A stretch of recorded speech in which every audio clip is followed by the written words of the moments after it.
책 중에 백만장자 시크릿이라는 책이 있는데 혹시 읽어보셨습니까? 부자가 되는 것은 한가로이 산책 나가듯이 되는 게 아니다. 아주 치열해야 된다. 생각하고 행동해야 한다. 라는 이 구절이 있습니다. 대부분 부자를 꿈꾸며 살아갑니다. 그래서 열심히 살아가죠. 그런데 대부분 아무리 지금이 힘들다 하더라도 부자가 되기 위해서 꿈꾸며 달려가고 있는데, 그러면 실제로 부자가 되고 싶다라고 꿈꾸는 사람들 중에 부자가 되는 확률은 얼마 정도 될까요? 제 생각에 로또 확률일 것 같아요. 자, 왜냐고 하면 부자가 되기로 작정한 그 시점부터 뭔가 달라져야 되는데, 우리 삶을 돌아보면 부자가 되고 싶은 생각을 했던 그 시점부터 지금까지 돌아보면 그렇게 크게 달라진 모습이 없다라는 거예요. 왜냐고 하면 달라지지 않으면 그 결과는 똑같다라는 것들을 우리가 잘 알 수 있죠. 대부분 사람들은 변화는 좋아합니다. 반면에 변화되기까지 우리는 되게 귀찮아하고 되게 힘들어해요. 그래서 변화의 필요성은 알지만 그냥 지금 살아왔던 그 삶에 안주하고 있는 삶을 살아가고 있는 게 오늘날 저와 우리의 모습이 아닐까라고 한번 돌아봅니다. 자, 맞습니다. 우리가 생각만 하고 행동하지 않으면 아무것도 달라지지 않는데, 근데 대부분 사람들이 착각하고 있는 게 이겁니다. 나는 마음만 먹으면 변할 수 있다라고 생각해요. 내가 마음은 먹었는데 내가 바뀌어지는 데까지를 하지 않기 때문에 그냥 늘 마음만 먹고 있다라고 합니다. 그래서 영어 단어 중에 just do it이라는 수구가 있죠. 뭡니까? 해야겠다가 아니라 한다라는 거예요. 해야지 성공의 삶을 살 수 있는데, 오늘 여호수아를 통해 가지고 여호수아는 정말 성공했던 인물 중에 우리가 한 명으로 알 수 있는데, 그러면 오늘 여호수아가 어떻게 성공할 수 있었는지 우리가 말씀을 통해서 한번 살펴보도록 하겠습니다. 첫 번째, 여호수아는 철저하게 하나님만 섬기고 또 하나님을 경외하는 삶을 살았다라고 성경은 말씀하고 있습니다. 그의 인생 전반기에 보면 그는 1인자가 되어질 수 있는 절대적인 상황이 아니라 모세를 시종드는 사람, 종의 모습이었는데, 그 사람이 어떻게 해서 1인자가 되어졌는지 살펴봐야 되는데, 첫 번째가 뭐냐고 하면, 종은 철저하게 자기의 주인으로부터 명령받은 것들을 뭐 하는 사람입니까? 실행하고 이행하는 사람이에요. 자, 그러다 보니까 모세의 명령에 따라서 모세가 어떻게 하나님과의 관계를 맺고 어떻게 기도하는 이 모든 것들을 계속적으로 보면서 순종했던 사람이었어요. 상관에 대해서. 그래서 모세의 그림자처럼 모세가 어떻게 하나님과 관계 맺고 이스라엘 백성과 관계 맺고 어떻게 리더십을 발휘했는지에 대해서 가장 옆에서 가까이에서 봤다라는 것들을 우리가 알 수 있습니다. 그러면서 자연히 여호수아는 순종하는 법을 배웠다라는 거예요. 특별히 사람은 만남이 되게 중요합니다. 여호수아 인생에 있어서 가장 중요한 만남을 꼽으라고 하면 누구라고 생각하십니까? 당연 모세예요. 그가 모세를 만났기 때문에 그가 그 다음에 리더십이 되어질 수 있었던 것처럼, 사람은 누구를 만나느냐가 인생을 좌지우지하는 가장 큰 역할을 한다는 겁니다. 그래서 우리 성도님들은 늘 만남의 복을 위해서 기도를 하셔야 돼요. 더 많이 기도해야 될 사람은 우리 아이들을 위해서, 우리 아이들의 배우자를 위해서, 그리고 우리 아이들이 만나야 될 선생님과 친구들을 위해서, 만남의 복을 위해서 우리가 부지런히 기도하셔야 됩니다. 그래서 그 만남의 복을 통해서 하나님이 어떻게 우리를 이루어 가실지 우리가 기대를 할 수 있어야 된다는 겁니다. 그래서 여호수아는 특별히 모세를 만남으로 통해서 철저하게 순종하는 법을 배웠습니다. 훈련이 반복이 되어지니까 뭐가 됩니까? 습관이 되어지는 거예요. 습관이 되어지면 그게 뭡니까? 그 사람은 인생을 좌지우지 성공으로 이끌 수 있다라는 거예요.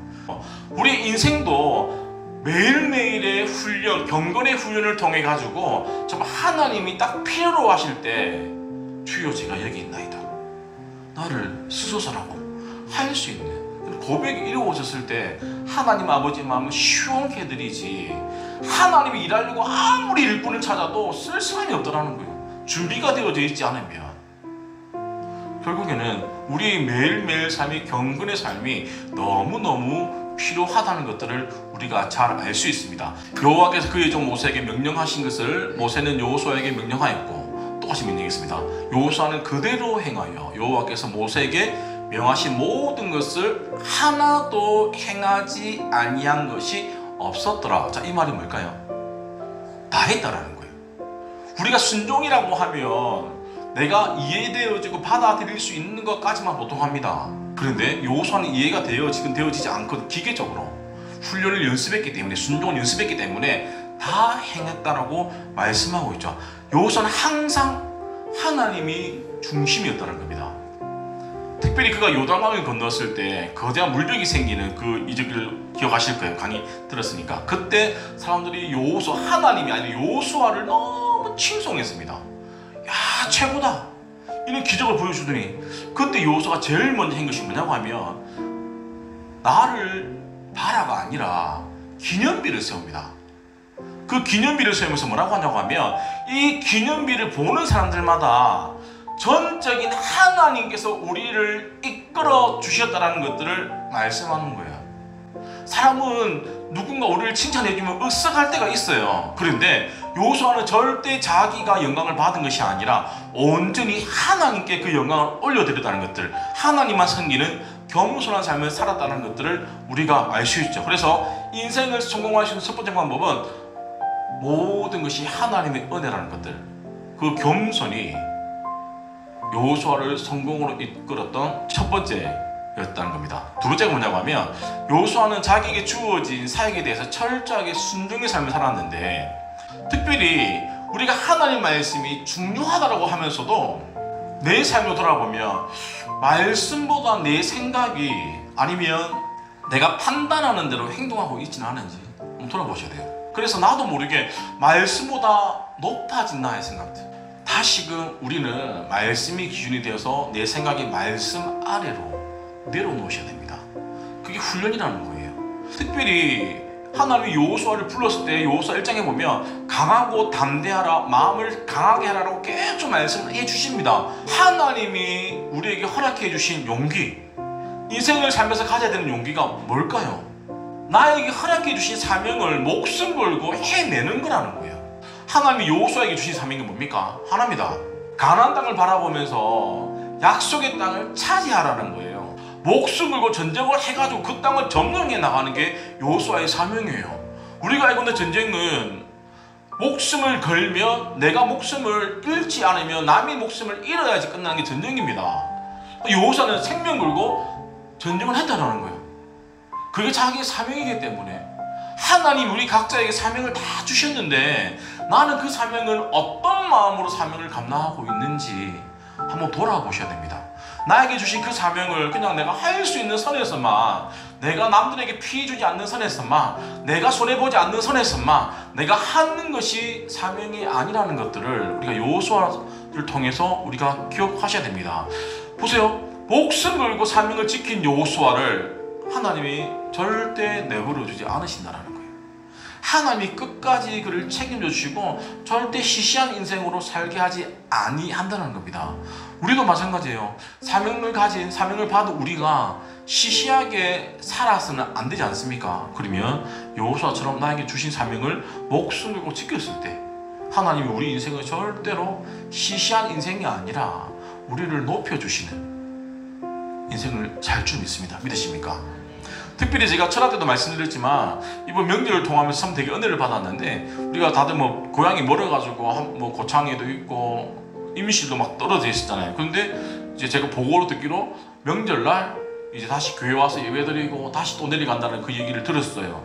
예배를 지키기 위해서 저 멀리 갔다가 다시 올라오는 그 시간도 만만치 않은데 다시 또 간다라는 그 마음가짐의 예배를 하나님이 어떻게 받으실 것 같아요? 우리가 대가가 없는 그냥 편하게 드리는 예배보다 우리가 헌신하고 수고했던 그 대가를 지불한 예배를 하나님이 훨씬 더 기뻐 받으신다는 거예요. 자, 하나님이 주는데 어떻게 주냐고 하면 후히 준다, 많이 준다는 거예요. 많이 주는데 더 많이 주고 싶어서 어떻게 합니까? 흔든다는 거예요. 근데 흔들어가지고 어떻게 합니까? 또 채워주신다는 거예요. 우리가 쉽게 하면 PT병에 쌀을 넣으면 다 넣고 나면은 어떻습니까? 진짜 안 들어가죠. 신기하게 흔들면 어떻게 됩니까? 쏙 들어가죠. 더 넣을 수 있습니다. 더 넣는데 성경 말씀에 후회돼서 누르고 또 눌러주고 흔들어서 더 준다라는 거예요. 하나님이 주신다라고 하면, 하나님은 천지를 창조하셨기 때문에 우리가 생각하는 것만큼의 하나님의 기준은 아니라는 거예요. 우리보다 훨씬 더 많은 것들을 주시려고 하는데 우리가 준비가 되어져 있지 않기 때문에 그것을 못 받아 누릴 때가 훨씬 더 많다라는 거예요. 하나님은 넘치도록 우리에게 채워주시는 분인데 그 채워주시는 하나님을 경험해보지 못한 분이다라고 하면 뭘까요? 하나님 아버지 마음을 시원케 해드린 적이 없다라는 거예요. 쉽게 말하면 신앙생활을 수동적으로 했다라는 거예요. 수동적으로 예배드리는 경우는 뭐냐고 하면 그러니까 주일이니까 예배드리고 또 상황이 여의치 않으니까 영상 예배드리고 그냥 내 속에서 그리 불편함 없이 예배드리는 게 수동적인 예배고, 능동적인 예배는 내가 내 대가를 지불하고 어떤 희생을 하더라도 예배를 지키는 게 능동적인 예배예요. 자, 그러면 하나님 입장에서 수동적인 사람과 능동적인 예배를 드리는 사람하고 어떤 사람에게 더 복을 주실까요? 능동적인 거란 거예요. 우리가 아이들 용돈을 줄 때 평소처럼 하면 용돈을 평소처럼 주고 싶겠죠. 근데 애가 조금 평소보다 좀 못했어. 막 부모 속을 앓고 그러면 용돈 줄 때 어떤 마음이 됩니까?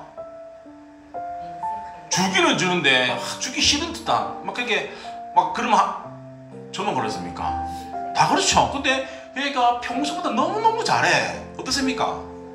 더 주고 싶은 거예요. 사람 마음이. 하나님도 마찬가지라는 거예요. 똑같이 우리를 사랑해 주시지만 내가 어떠한 삶을 살았을 때, 어떠한 예배를 들었을 때에 하나님의 우리에게 주시는 것들이 달라진다는 거예요. 그리고 마지막으로 요수아는 독불장어처럼 혼자 일하는 것이 아니라 팀 사역을 했다는 거예요. 그의 친구고 동료였던 갈렙, 평생 동역자로서 함께 팀 사역을 하면서 그가 일했는데 중요한 게 뭐냐고 하면 그는 늘 솔선수범했던 사람이었습니다. 지시형이 아니라 늘 함께했던 리더십이에요. 우리가 나중에 직장에서든 가정에서든 리더가 되어지잖아요. 그러면 제일 중요한 게 뭐냐고 하면 함께 할 수 있는 법을 배우셔야 됩니다. 노예를 하다 보니까 리더십에 있다고 하더라도 지시형이 아니라 지시를 하면서 함께 해주는 리더십하고 같이 있고 싶지, 말만 시키는 사람하고는 절대 하고 싶은 생각이 없어요. 요수아는 전쟁에 나가서도 지시만 한 것이 아니라 그가 노장임에도 불구하고 늘 같이 나가서 싸웠다라는 거예요. 요수아가 임종을 앞두면서 이스라엘 백성들에게 나누었던 설교했던 그 설교 내용을 들었던 그 시대, 동시대의 사람들은 다 하나님을 섬겼다는 거예요.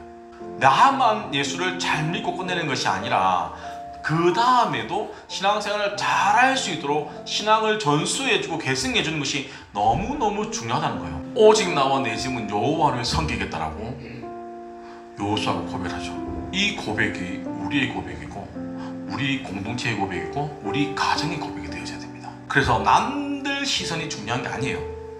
주님의 시선이 훨씬 더 중요합니다. 남들 평가가 중요한 게 아니에요.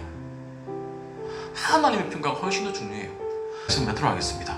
요수아가 성공할 수밖에 없었던 이유는 첫 번째, 철저하게 하나님을 경외하는 삶, 순종의 삶이었고, 그리고 철저하게 자기에 주어진 사명에 대해서 목숨을 걸고 했다는 거예요. 마지막은 팀 사역을 잘했을 때 결국에는 요수아가 성공할 수 있었던 그 비결인 줄 믿으시기 바랍니다.